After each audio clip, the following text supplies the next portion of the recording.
Spent a great deal of time trying to determine which cases are worth investigating and which are not, and I think this one is. What are some of the more common signs of a haunting, things that show up here as well as other cases you've looked into? Well, one of the things I was intrigued by were the bears that were found in the middle of the room. And they went out of the room and they put the bears back, they came back, and one bear was found in the middle of the room.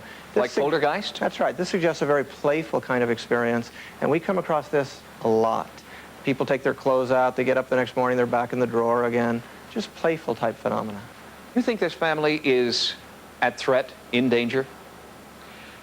Well, I think there are different types of things going on in this house. I wouldn't think there's one explanation. The bears appearing in the middle of the room is a playful type poltergeist experience, but the scratches on the man's stomach and his arm, and according to his testimony, he was yanked out of his bed. Those are pretty terrifying experiences, and yes, I'm a little concerned about that. We'll continue to look into it. Parapsychologist Carrie Gaynor, thanks for joining us. Thank you. And I will be going back to the Midwest along with Greg Cook and our entire investigative team to see what more we can learn about the Heartland Ghost. We'll bring you our findings as soon as possible. Welcome to Sightings. I'm Tim White. Recently, we brought you the story of a Midwestern family that's been plagued by bizarre haunting activity. Well, from our initial investigation, the videotape that our Sightings crew brought back was unlike anything we'd ever seen before. We brought in renowned ghost investigator Al Rober to join our team, and along with the crew, Al and I went to meet the family. Hi, how are you? The family wishes to remain anonymous. We're using pseudonyms here and concealing the father's identity. How are the scratches that you had that we saw before, are they healing? Well, this is said here scarred. The ones on my stomach are healing up pretty good. Just 2 weeks before, these bleeding welts materialized on camera during our first Sightings investigation. The tape of that event was analyzed by Carrie Gaynor, world-renowned parapsychologist who was lead investigator on both the entity and poltergeist cases. He asked to view the images of this bizarre event side by side. On the right, a frame of video with a long bleeding welt.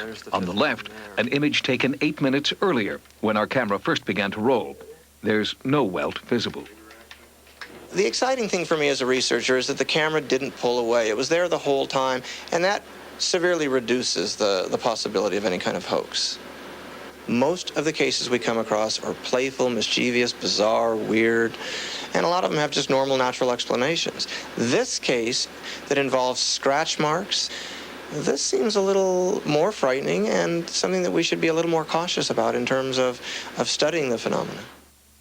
The phenomena in this house, according to the family who lives here, are caused by Sallie, the spirit of a 7-year-old child. They believe it's Sallie who causes paranormal activity, like lights flickering on and off mysteriously, as seen in this home video. Thank you, Sallie. Yeah, on the left side. Family photos have turned up with unusual blurring and discoloration, confounding our photo experts. During our initial investigation, paranormal researcher Howard Heim felt and recorded strange sensations of cold and electromagnetism. Actually feel like a small circumference about 4 inches in diameter coming straight down.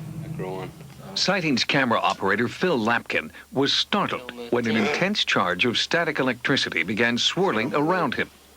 Our audio equipment was able to record a snapping sound along the floor and around his legs. On our return to the house, we asked ghost investigator Al Rober to gather additional hard data at the site. His equipment can monitor electromagnetic energy and minute temperature fluctuations.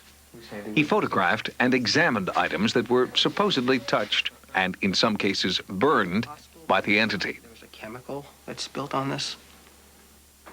Tim? Yeah. I would assume from that, Greg, that you are feeling, well, something. Air conditioner's off. I feel it blowing right through here. Do you? Well, a little bit. I'm going to move over here and see if I can feel the same thing, though.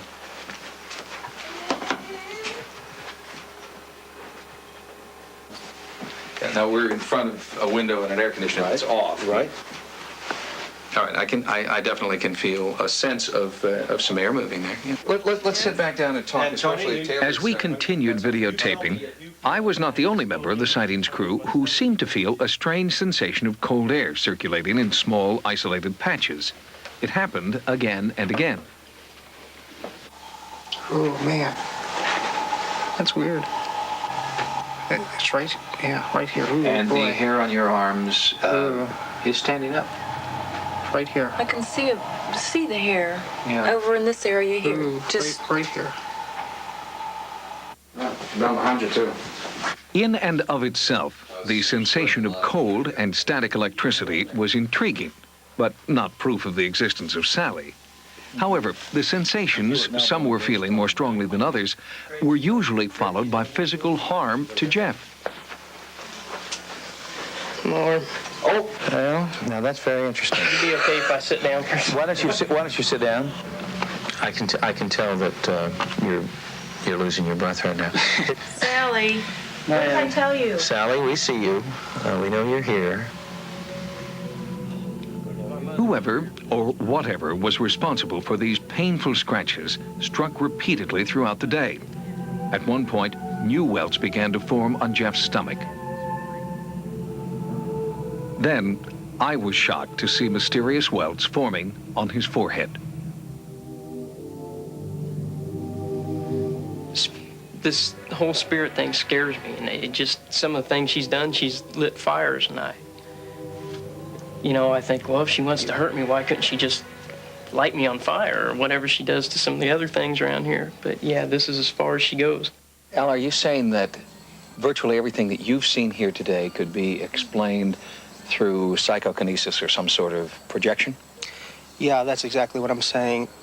Understanding his feelings here and his intense fear. He's very frightened and uncomfortable being thrust into this environment. That's not to say that there isn't a little girl ghost walking around, because in cases when you do have a poltergeist, they seem to draw off the same energies. What would your advice be to the couple living here?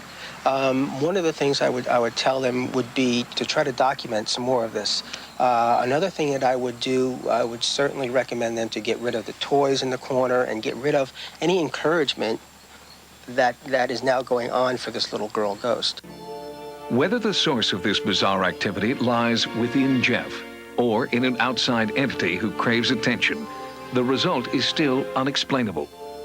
What type of energy could create the frightening, diverse phenomena occurring here? Being on site, observing the ghostly activity as it happens, has been a disturbing experience. It's clear that this case merits continued investigation. And whatever comes of it, we will try and pursue it as openly and honestly as we can here on Sightings, and we will share it with you. We'll be back with more Sightings in a moment. For several months, Sightings has been investigating a stunning paranormal event unfolding in America's heartland. A young family is being plagued by ghostly activity that ranges from the innocuous to the bizarre, and it won't go away. We called in renowned psychic Peter James to see if he could communicate with the entity and make the haunting activity stop.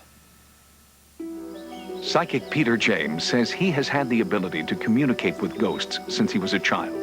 Today, Peter continues to develop his power to speak with and even see what he believes are the spirits of the dead. Well, the first thing I look for is to visually see if there are any ghosts that roam the area. And if they're there, then they generally make it known or make their presence known. And these entities do communicate with me. Now, Sightings has brought Peter James into America's heartland to investigate haunting activity we've been following for several months. Peter James never saw any videotape. He knew nothing specific about the haunting or its gruesome effects. The identity of the family was not disclosed to Peter. The husband is also asked to have his identity hidden on our tapes. A Sightings video crew accompanied Peter to the family's 100-year-old house. Before he even stepped inside, Peter saw something. You know what I sense up there?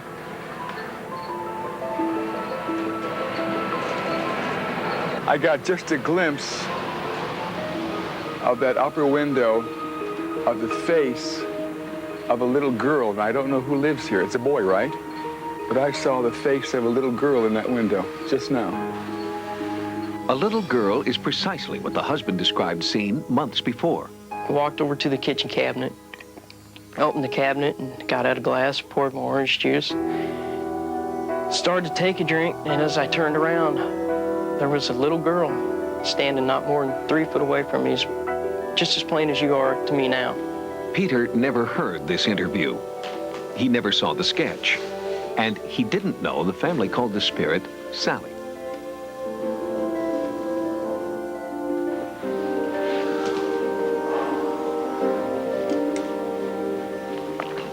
There's a little girl that's standing right there. Right at the top of the stairs. Hello? Hello? Look. Hello? Can you speak to me? Sallie? Is that your name, Sallie? Sallie? Okay. The family and our sightings investigative team were amazed that Peter James had correctly named the entity. But even more startling was an interview that sightings conducted later that same day. A former resident of the house revealed that she had also heard about someone named Sallie, but at the time she thought it was just a figment of her daughter's imagination. I lived here about 3 years ago with my 3 children, and we lived here for about 8 months. And the whole time we lived here, my daughter was 5 at the time. She had an imaginary friend named Sallie. I'd scold Heather. I would scold her for something, and she would come back and tell me, I didn't do that, Sallie did it, or Sallie told me to do it. But the former tenants' encounters with Sallie were harmless compared to what happened when this family moved in. I can tell that you're losing your breath right now. Without warning, scratches on the husband's body would begin to welt and bleed as our cameras rolled. The mission on this visit was to give Peter James a chance to try to communicate with whoever or whatever was plaguing the family. Would he succeed where parapsychologists had failed? I'm getting a lot of resistance right here at the door, meaning whatever is in the room wants me out. Speak to me.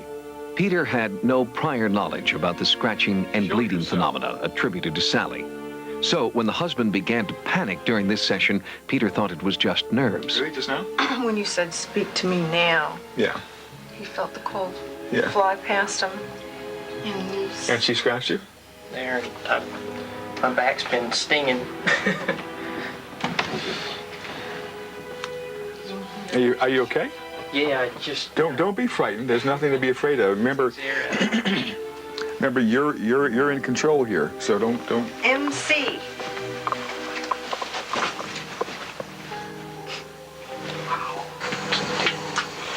Ooh. I heard that electrical shock. Yes. Let me just right here, right in my hand. Did you hear that? Get right in my hand. It hit me right there. Hello. Easy. I'm not afraid of you. Was the electrical shock a form of communication? And was the MC a cryptic message from a tortured spirit? Peter James believes that the initials are evidence of more than one ghost in this house. I do feel, as we speak, that over the years that at least 3 people died in this house.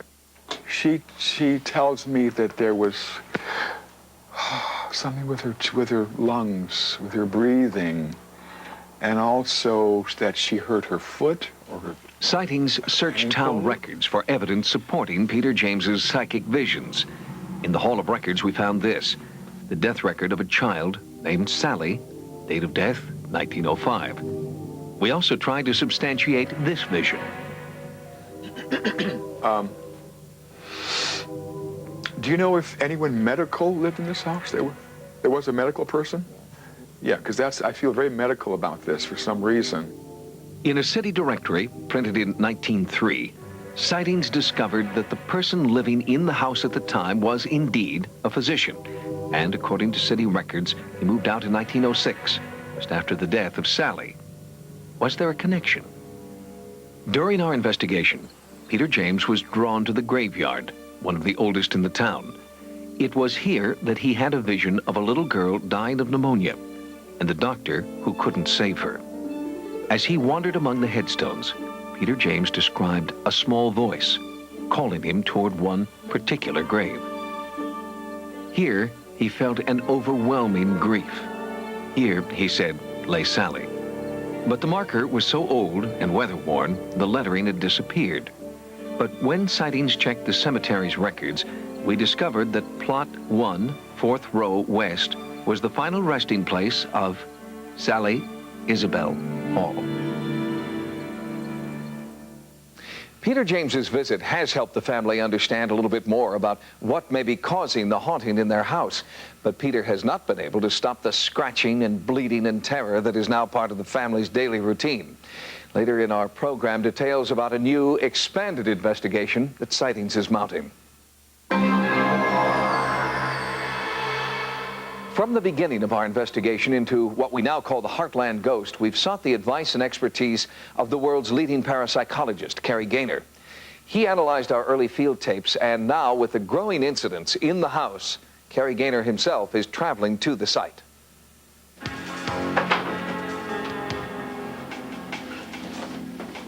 We brought in electronic specialists and over $500,000 in monitoring equipment that we hoped might pick up any physical manifestations of paranormal activity. Remote-controlled cameras were strategically placed in areas of the home where the presence of an entity had been reported previously by the family and our crew. Okay, now let's just try the focus. The front focus. Frequency counters and oscilloscopes were set to monitor any electronic interference. A thermal imaging system was brought in to record any measurable changes in temperature. The camera sees only degrees of hot and cold, producing these eerie images showing red where the temperature is higher, blue where it is cooler. The hope was that this thermal system would provide a visual record of ghostly cold spots. While the monitoring systems were put in place, Carrie Gaynor worked with the family and other eyewitnesses to develop a game plan for his field investigation. During the last 20 years, I've investigated about 850 cases, and during that time, I have never come across anything like this.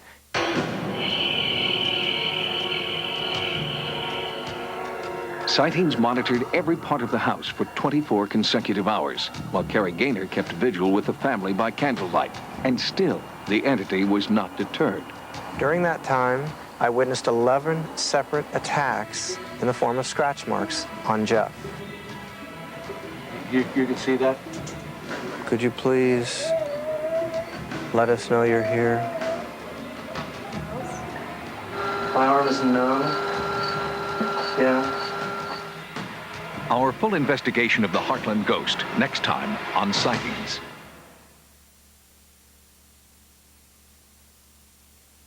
Since Sightings went online, your response has been staggering, and no story has generated more email than our series of reports on the Heartland Ghost. We heard from skeptics, believers, and many viewers who had good ideas about how to broaden our investigation. So good, in fact, we decided to put them into action when we returned to the house with world-renowned parapsychologist Carrie Gaynor. For the Midwestern family who lives here, the last 2 years have been a paranormal nightmare. They've asked us not to reveal their true names, so we're using the pseudonyms Pam, Jeff, and their young son, Donnie. When Sightings first came to document the phenomena here, we were stunned to see long, bleeding welts forming on Jeff's body. He believed it was the work of a child ghost the family calls Sallie. I personally want it to stop. We contacted parapsychologist Carrie Gaynor, whose groundbreaking investigations of the entity and poltergeist cases have made him an undisputed authority in the field. This is the beginning of the research, and a lot more needs to be done in order for me to really feel comfortable that this is a legitimate case. So, Sightings returned to the house on 2 subsequent occasions, and each time the pattern of bloody welts appeared on Jeff. The number one question that friends and relatives that do know of our situation ask, and I'm sure probably every one of your television viewers ask, is why do you stay here? Why don't you just get out? You know, what holds you there? Curiosity. There needs to be more data so that we can know what exactly this is, what causes it. Why do these things happen to certain people, certain places, certain times? Based on our initial findings, Carrie Gaynor joined the Sightings investigative team on our most recent trip to the Midwest. Tell me about your fear level in the beginning and how you feel now. After viewing hours of videotape shot in the field, Carrie Gaynor sat with Pam and Jeff to develop a detailed profile of the ghostly activity. We also put in place an arsenal of electronics, oscilloscopes, frequency counters, and surveillance cameras that would monitor the house continuously. Much of our equipment was concentrated in the nursery, where earlier photographic anomalies had been recorded.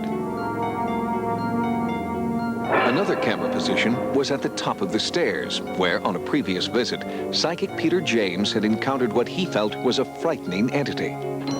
I'm getting a lot of resistance right here at the door, meaning whatever is in the room wants me out.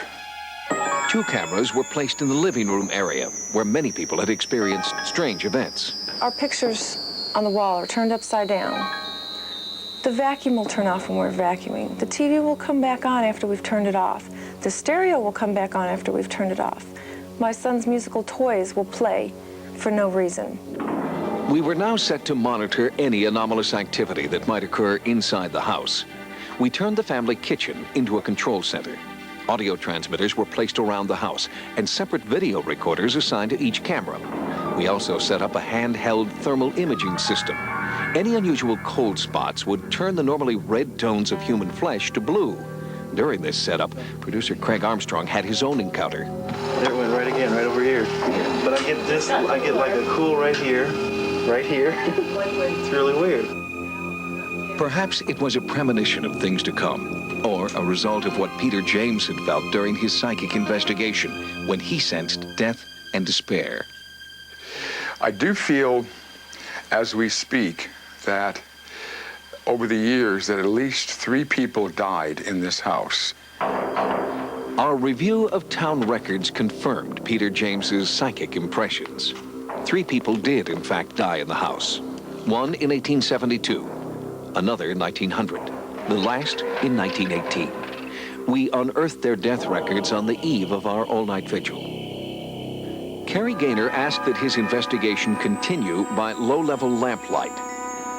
All right, why don't you make a request? Anything that comes to your mind. Sallie, could you do this for me, please? I'd like for you to show them that you're really here. No one in the room heard a response, but our videotape recorded a chilling sound.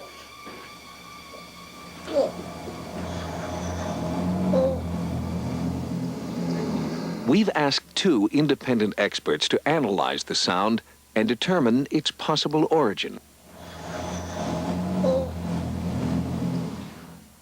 We'll bring you the complete report on their findings later in this program. Talk about not having much longer. Understand. During the time that the strange sound was being recorded, only one of 2 oil lamps began to flicker. Although the wick was trimmed, the windows were closed, and the air was still. Then, a few minutes later, Jeff felt a bizarre chill in front of him.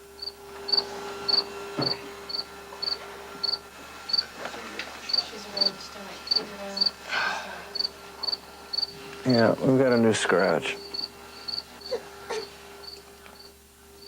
Yeah, we got fresh blood here. This wasn't here 2 minutes ago.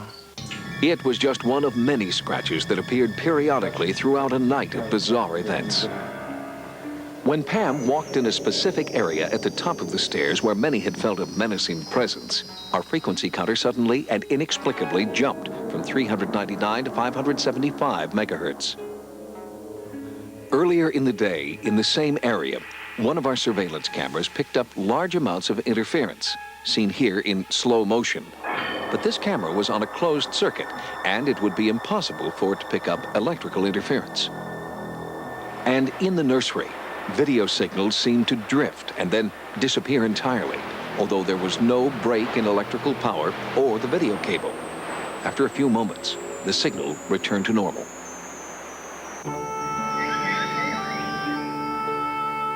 The next morning, a sense of calm returned to the house.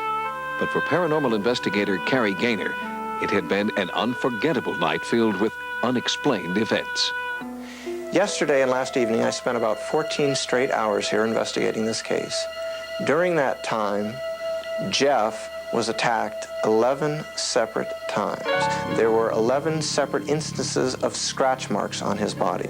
Some of the scratches were very thin, and some were very thick, welt-like scratches that were really quite frightening. Now, I was sitting here.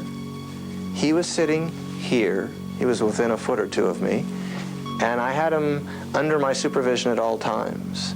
If he got up and walked away, when he came back, I asked him to take off his shirt so that I could examine what marks were there to make sure there was no trickery involved. During the last 20 years, I've investigated about 850 cases, and during that time, I have never come across anything like this. I think we've got something very interesting and very exciting here, and really potentially dangerous. Coming up, is this the sound of a dangerous entity communicating? I've never heard anything quite like it. Our startling discovery is analyzed next.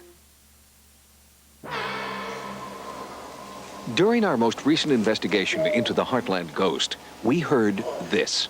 I'd like for you to show them that you're really here.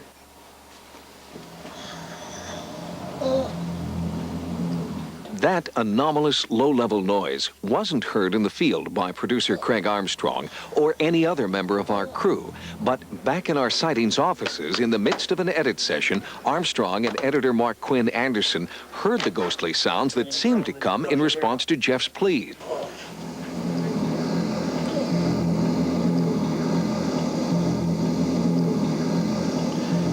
We immediately took copies of the suspect tape to two diverse audio experts. Rick Wilson, president of Digisonics, is a forensic audio specialist who works routinely with the CIA and FBI, and has also analyzed black box recordings for the FAA.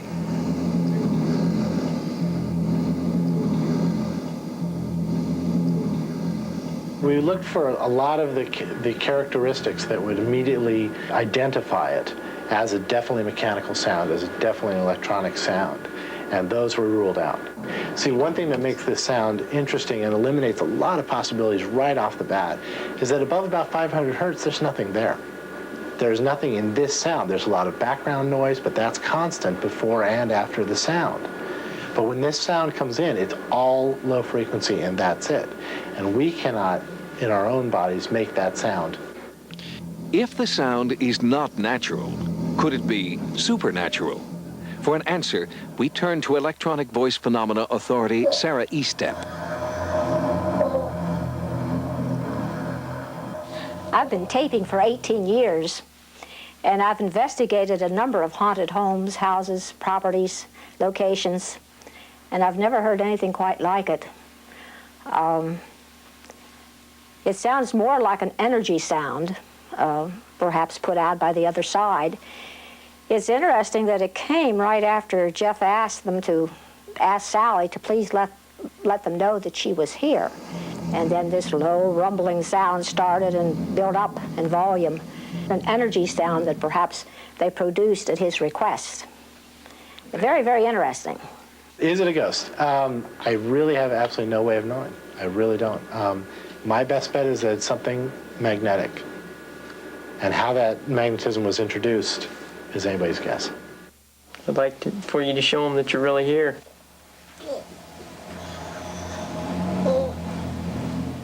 Many people have asked, why doesn't the family simply move out? And in fact, they will be moving as soon as possible. Sightings will continue to keep in touch with the family to see if the haunting activity follows them, or if it remains in the house. Sightings continues to investigate the Heartland Ghost, the most compelling haunting case our investigative team has ever encountered. The family has now moved out of the house where they believe a vindictive entity named Sallie lives. Before they moved out, they called in a Native American shaman to exorcise the spirit. Then our team returned to the now empty house with psychic Peter James to see if Sallie was really gone. From the outside, little has changed since Peter James first visited this remarkable house last summer. In fact, the house stands today much as it has since it was built in 1872. But this time, the upstairs window was empty. No one peered out on the quiet street in this quiet town in America's heartland. Sallie, the child entity from the past that Peter believes is trapped in the present, seemed to be gone. And the family, Pam, Jeff, and Donnie, who tried to live with the haunting power in this house, have moved out. As chronicled in past episodes of sightings, the ghostly activity began for them when family photographs revealed strange, unexplained images. This was the room that there were a lot of photographs taken. One was when I was sitting down here, and then two entities showed up. One about in this area here, and then one somewhere in this area here. After those photographs were taken, the haunting seemed to move upstairs, where the family began to feel an unnatural force at work in their son's nursery. This room spooks me, to be honest with you. This is where a lot of her activity happens. She's taking toys from that part of the room, throwing them out here to the middle of the floor. She's moved furniture around. After a few months, the paranormal activity took a more destructive turn. While you guys were outside, doing an interview outside of something we've discovered in here, it just looks like it's burnt, and the rest of the petal is moist still. It's still half alive. But the outside, it's ashes. And finally, there was the moment before our sightings cameras when something or someone viciously attacked Jeff. She's right here with me right now. I'm feeling something really cold shoot around my stomach.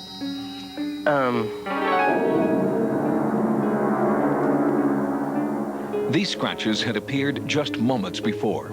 He's just went right through my midsection. Oh, my God, look. Look. Oh, look, they're forming. It's forming right there. She tends to do this to me because I upset her sometimes. And she wants to be noticed, I think, today.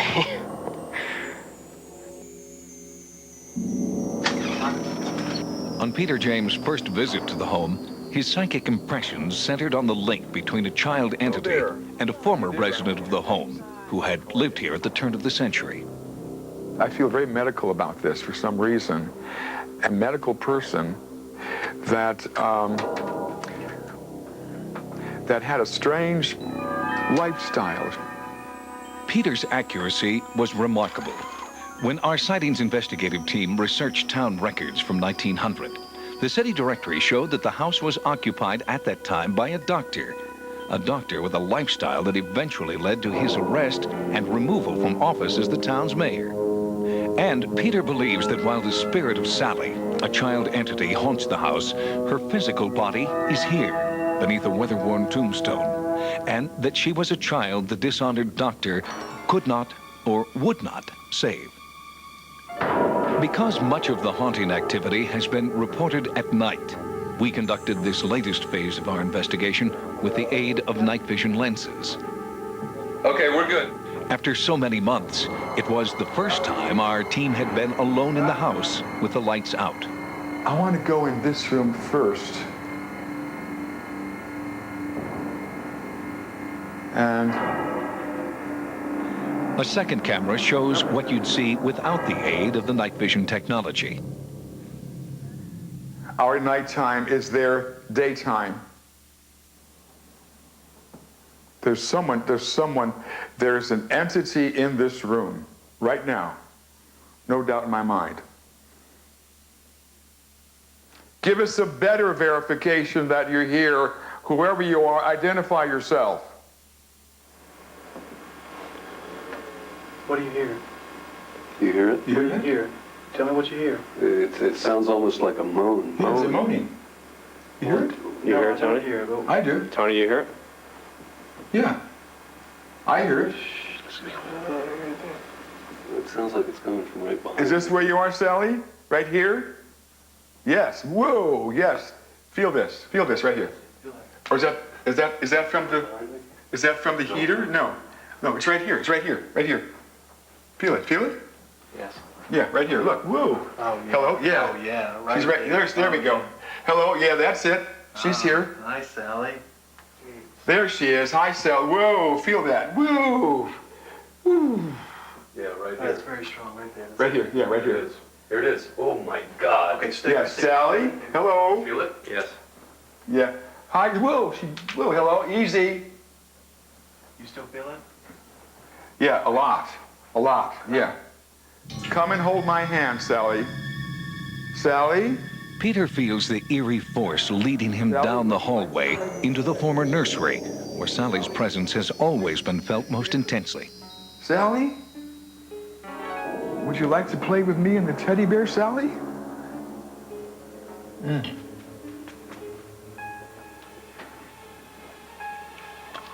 You all right? Yeah, I'm fine, just burning.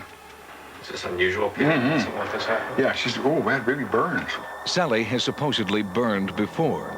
A rose, a bib, but never a person. Something is burning my face, like right now. Peter James was visibly shaken by the painful encounter. Wow. Sally, you be nice. The team broke for the night, but returned the next morning to find an anxious former resident with an amazing story. I started watching the show and I couldn't believe it. There was no doubt that it was my house, you know, and I'd spent years here. And they showed the bookcase, and my grandmother had all of her medical books here. This room, which is the nursery, was actually my two youngest brothers. And as I passed through the hall and going by here, a light caught my eye. So I turned and I looked in here. It was right here where the fire happened. And as you can see, there's no electrical outlet or anything. It seemed like it was only concentrated right here. In my memory of it has always been, you know, why did that fire start and how? And so, you know, going back and talking to all my brothers after seeing that first show, every single one of them had, well, what about that fire in Kevin Dillon's room? And, you know, I said, that's what I thought of too. And especially when they said that this is the room that they've had the concentration of Sallie being in. And I thought, you know, if she was there when we were there, you know, I kind of had that feeling like, were we being watched all those years? Or as if to confirm her suspicion that the family had been watched, an eerie cold spot suddenly formed. oh my gosh, yeah, that's weird. Yeah, it's cold. Yeah, it's much colder than anywhere else. It is cold. What does it feel like to you? It's like a breeze blowing. It's very cool. But there's no, all the windows Yeah, are the shut. windows are shut. The heat is off. And I feel like I'm really hot, so this does feel really cold here. Well, say hello to Sallie. God dang, that's so weird. Despite the family's attempt to exorcise the spirit, Peter James feels she is still here. How can we deny the fact that she's here? And this clearly says you better reconsider your thinking patterns about ghostly activity, because there are two entities here and will remain here, in spite of his attempted exorcism. In fact, as you will see later in this program, Sallie's supposedly vindictive nature was once again painfully obvious as our investigation broadened in the days that followed. Peter James believes that Sallie is still present in the house.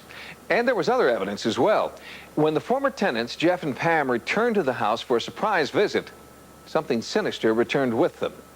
And through a live computer hookup with hundreds of sightings viewers, many of you were able to be there at the very moment of contact.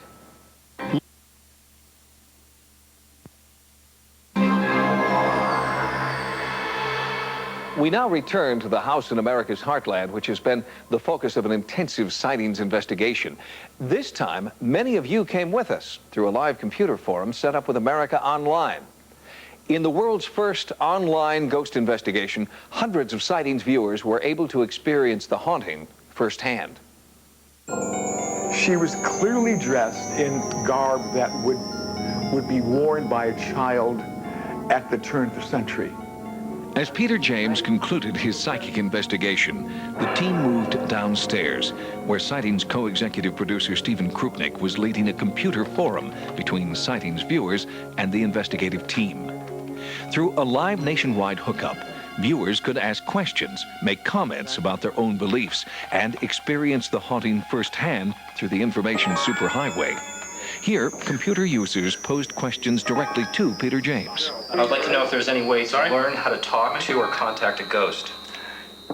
it takes a lot of trial and error and a lot of nurturing and a lot of just being persistent.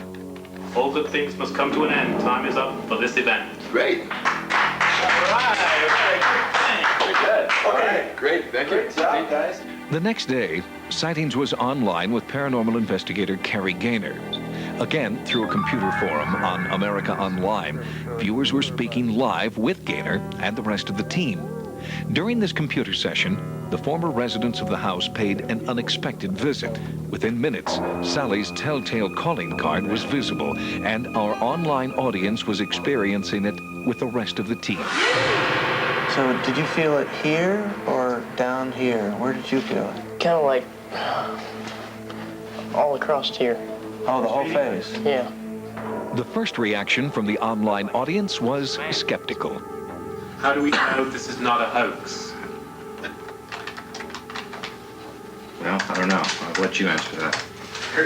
We got 15 people observing this right now. In the last 5 minutes, 3 scratches appeared on his body in full view of 8 witnesses. But those 3 scratches were not the last. Just minutes after Sightings concluded the computer forum, Sallie struck again, and this time with a viciousness our team had not seen before.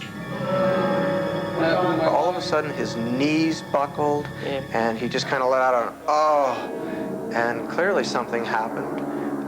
We went up, lifted up his shirt, and there were 2 vicious scratch marks across his back, and it really looked like an attack. You okay? Still hurt? His knees even gave out.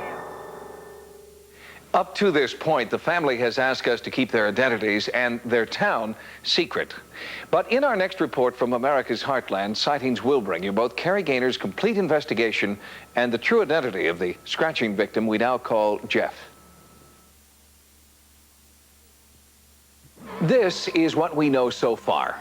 A 2-story house built in 1872 sits on a tree-lined street in the Midwest. Inside, many people, including members of our Sightings investigative team, have reported feeling anomalous cold spots, eerie contacts with amorphous entities, and inexplicable electrical energy.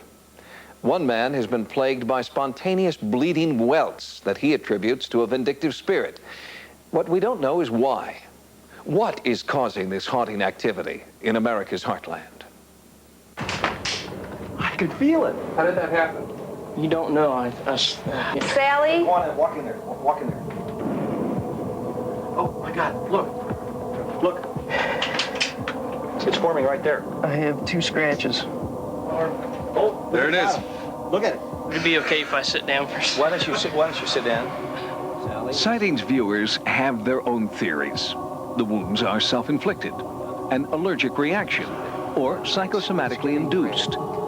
The victim, his family, and many visitors here believe the strange phenomena are caused by a vindictive entity in the house, and that is why this family has moved out. But the empty house is still the focus of an ongoing Sightings investigation. World-renowned paranormal investigator Carrie Gaynor believes this case deserves the same careful attention he brought to 2 previous cases, the entity and poltergeist cases. With the family gone, Gaynor has a unique opportunity to determine if the source of the ghostly activity is the site or the family. Maurice Schrag is an environmental engineer with the Industrial Compliance and Safety Corporation. He was brought in to search for electromagnetic anomalies, temperature shifts, Between 25 and 30. abnormal radiation levels, or unusual levels of radon, carbon monoxide, or other gases. Nothing unusual was picked up, but there were still reports of ghostly activity by many visitors to the home, including the owner, a 20-year veteran of the local police department. My hand got real cold. I mean, it got real cold. I thought somebody was doing something. I looked back both ways, and I asked everybody in the room if they had felt that. And I said, it startled me. It kind of scared me. Did y'all feel that? And I didn't buy any of this. I really didn't. Until that happened. It happened. And we had felt the room temperature go out, which I figured was a draft in the room. But when it touched me, that was not a draft. Something's going on in that house. It's strange activity. What it is, I don't know. And so far, scientific equipment has failed to come up with the answer. We thought we might find something as we took several different kinds of measurements, and we found basically that the readings were no significant deviations. The lack of scientific evidence in the face of so many personal experiences convinced the family to seek help of another kind. They asked that an exorcism be performed to rid them of the entity. We were all holding hands, and at one point, my husband would grip real hard. We were told not to let go. Don't break the circle. And he just held on real tight because he was in such pain. It was odd because he's never really felt the pain before. But afterwards, we found out that he had been swiped at with a hand across his back on 3 separate occasions that left, I think it was 11 scratches right across the center upper portion of his back, his shoulder area. These are the scratches that materialized during that exorcism. And as long as the family stayed away from the house, the scratches didn't return. But during our investigation and an online computer forum with sightings viewers, the family dropped in unexpectedly. And within minutes, so did Sallie. So did you feel it here or down here? Where did you feel it? Kind of like all across here. Oh, the whole face? Yeah. First, a scratch appeared on his face. Then, moments later, deeper cuts appeared on his back. You physically felt that? Yeah, that hurt. Describe to me again what you felt. This sharp thing felt like somebody stabbing something in my back. You okay? Yeah. Still hurt? No. We set up additional cameras and monitoring equipment, hoping to capture any further scratching episodes. It was while we were setting up that the victim, who had always wished to remain anonymous, told us he wanted to reveal his true identity. Sightings has made a habit of coming back to visit you. During that time, you asked them to disguise your appearance. Now you're finally allowing them to use your appearance. What changed for you? Well, it's something that me and my wife we talked about a lot, and it's a pretty religious town, and I didn't know what kind of feedback we'd get from this type of situation. The more we've talked about it, and since we have been on television a few times, and we've been getting some pretty positive feedback. I mean, the people have accepted it really well. So people aren't ridiculing you as much like you thought they might? We get our taunts every once in a while, or somebody will, say something, but it's something that I know what's happening, and my wife knows what's happening, and that's what's important to me. Now here's a new one right now. Right now. Right here. Brand new. Can anyone get closer? Yeah, we're pretty close. I'm sitting right here and I didn't see it. It's on your side, yeah. It's on my side. I'm sitting right next to you. This scratch right here, all the way down to here, was not on your face when we came in because we saw this one here. We examined your face, your stomach, your back. Your hands are right here in full view of the camera and in full view of all of us. If one of those hands had gone to your face, I would have seen it. It would have been on that camera. This is truly incredible. Truly incredible. This happened right here, right this moment as we were talking. If this were true, typical poltergeist phenomena, it would follow Tony to his new home. Now, he's only been in his new home a month, so it's still a little bit too early to make that kind of judgment yet. The story's not complete here. We've got a lot more work to do. Sightings will continue to investigate this groundbreaking case. New tenants are set to move into the house. We'll monitor their experiences and also follow Pam and Jeff into their new home to determine if it is the house or the people who are the focus of this haunting. For almost 1 full year, Sightings has conducted an ongoing investigation into unprecedented haunting activity inside one unassuming house in America's heartland. We've heard from many viewers who have intriguing theories about the source of the haunting activity. So, armed with your recommendations, we now return to the house.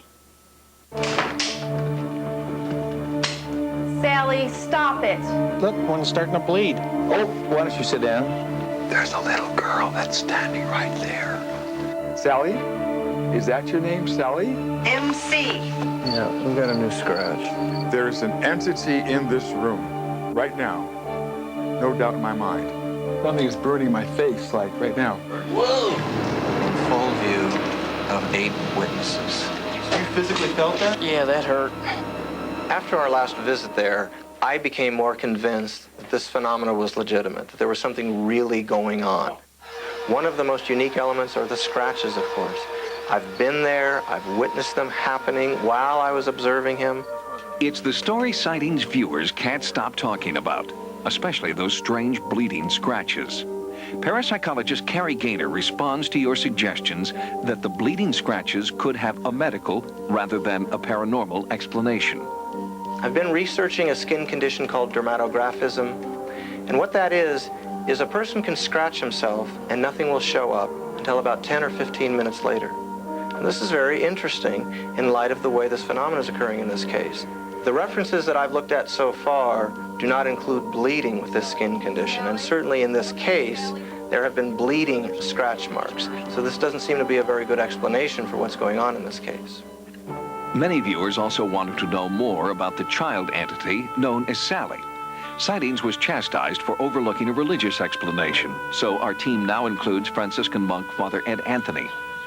I would not consider Heartland to be an extreme case. I don't think there's demonic possessions going on.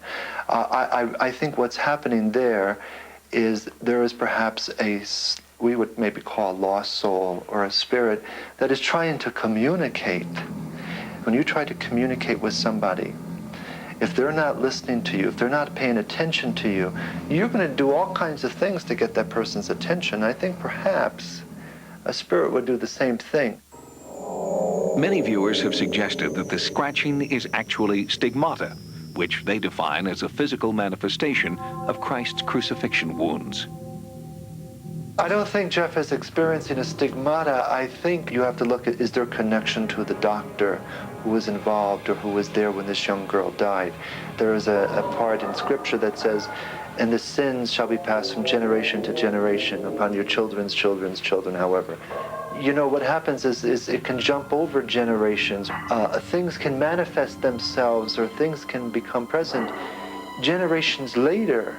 I've heard of these things happening, and I think that you can find a psychological reason for it all the time. Not to say that there may not also be a ghost or an entity or some kind of spiritual explanation that goes along with it. But I think there's also a psychological connection. Psychiatrist Dr. Carol Lieberman agrees with many sightings viewers that there is a psychological explanation for the haunting activity. Something about Pam and Jeff makes them more susceptible to haunting activity. Some people believe that ghosts don't just attach themselves, or entities don't just attach themselves to anyone, or don't just come in at any time. That people, the more open a person is, in various ways, vulnerable or open in a positive way, the more they're likely to affect them. If we just drop our skepticism just for a moment, and as a researcher, I'm not really allowed to do that, but there's a real human angle here, and that is a man's being terrorized. Something is happening to him without his say, without his control, and he's got to be thinking to himself, well, if this could happen, what else could happen? She scares the living daylights out of me.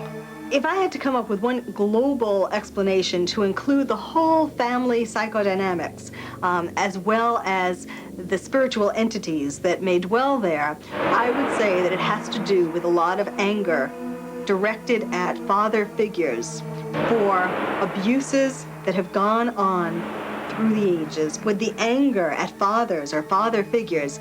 These expert opinions are important. But as long as Jeff and Pam remained in the house, the entities didn't appear to pay any attention to expert opinion. Now, a new family lives in the house. So far, they've experienced no haunting activity. When I go around town, everyone asks, when I tell them where I'm living, they start talking about it, and they tell me I've heard so many stories, and I was surprised that there's so many people that believe this stuff. If the activity continues in the house with the new family, then what we have is a traditional haunt.